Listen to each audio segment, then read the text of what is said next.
Tere, mina olen Peeter, te vaatate videoblogi Näeme õues.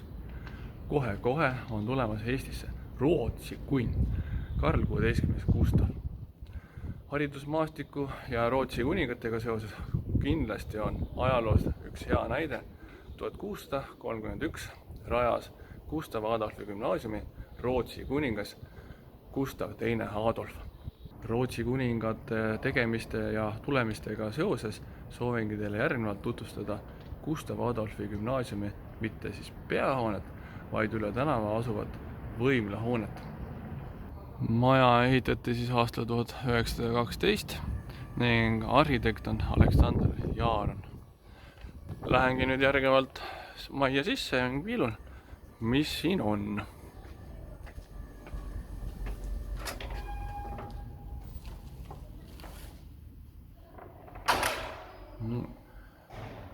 Kohe siin sissekäigu juures on ka arhitekti kohta informatsiooni. Tema kirjavast elust on ta ka Venemaal ja Hiinas olnud ja on projekteerinud ka näiteks Eesti Panga hoone. Võimlahoones on 3 saali. Nii, paremale piiludes on selline varpseinasaal, ehk siin saab siis akrobaatikat, võimlemist. Siia põrandale peale käivad ka rööbaspuud. Nii. Teine saal, vaatame mis siin siis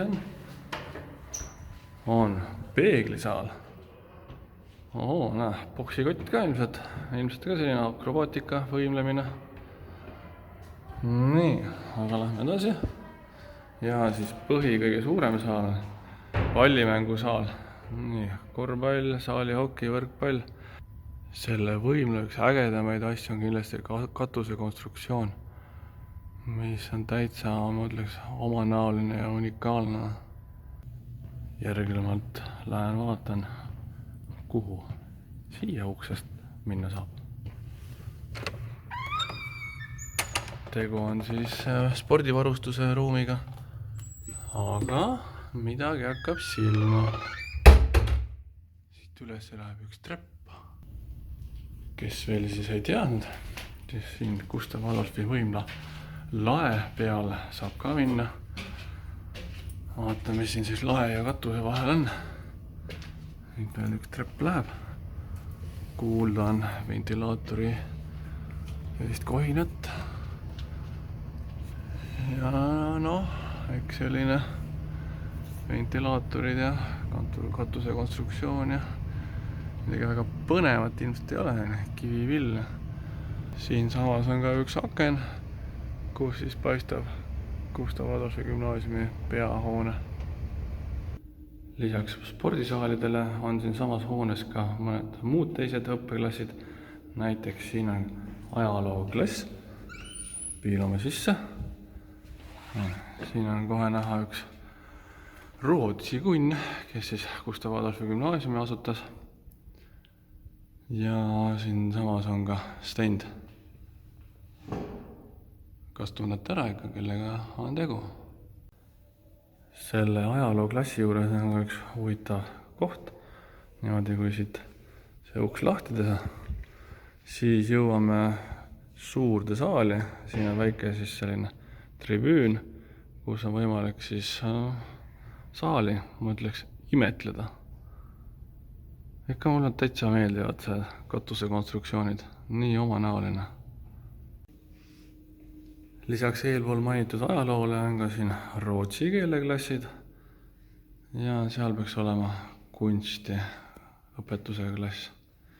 Nii et selles mõttes see võimlahoone ei ole siis ainult spordi tegemiseks, vaid siin on ka muud õppeaineklassid. Pagan, 30. aprill on mööda läinud. Ei saanudki õpilase esindusse kandideerida. Aga lähen vaatan parem, mis siin ukse taga on. 2017. aastal renoveeriti see võimlahoone ja siis rajati siia eraldi jõusaal ja saun. Jõusaal on siis vanade müüride vahel ja õpilased siis, eelkõige gümnaasiumiõpilased saavad seda jõusaali siis kasutada kooskõlas kehalise kasvatuse õpetajaga. Saun on ka täitsa müüride vahel koos duširuumiga, nii et mida veel tahta.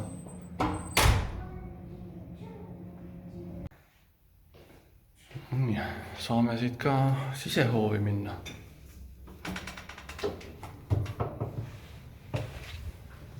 Väljas on mõned pingid.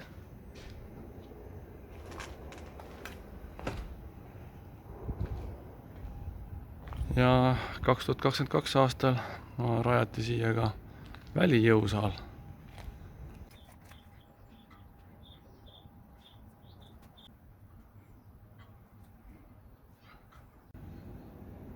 Kes siis ei ole võimlahoonet nii-öelda hoovi poolt näinud, siis siin on siis võimla põhisaal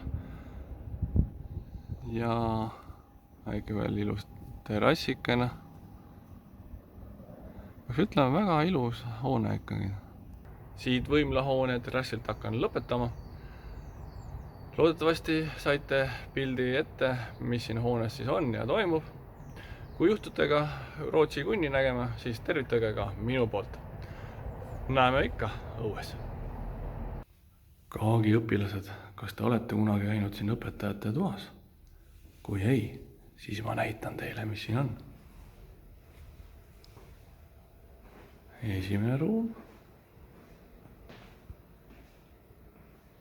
Ja teine. Köök ja garderoob ja... Lootsite midagi erilist siit leida või?